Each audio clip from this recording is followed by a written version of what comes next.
கல்யாணம் பண்ணி வந்ததுக்கு அப்புறம் எத்தனை கண்டிஷன் ஆண்கள் போடுறீங்க தெரியுமா? பெண்களை பார்த்து, நீ வேலைக்கு போக கூடாது, நம்ம கலெக்டராகவே இருப்போம், போனா போகுதுன்னு அதை கல்யாணம் பண்ணியிருப்போம், நீ வேலைக்கு போக கூடாது. ரெண்டாவது விஷயம், நீ அழகா ட்ரெஸ் பண்ண கூடாது. இதெல்லாம் கூட நான் ஏத்துக்குவேன் சார். கல்யாணம் பண்ணி 128 நாளா என்னைய விடிய காலைல 11 மணிக்கு எந்திரிக்க சொல்றாங்க சார்.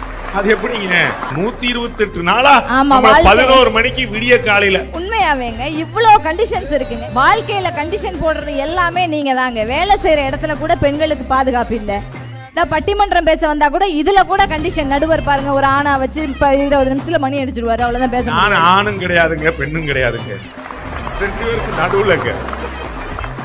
கல்யாணம் பண்ணி வந்ததுக்கு அப்புறம் எத்தனை கண்டிஷன் ஆண்கள் போடுறீங்க தெரியுமா? பெண்களை பார்த்து, நீ வேலைக்கு போக கூடாது, நம்ம கலெக்டராகவே இருப்போம், போனா போகுதுன்னு அதை கல்யாணம் பண்ணியிருப்போம், நீ வேலைக்கு போக கூடாது. ரெண்டாவது விஷயம்,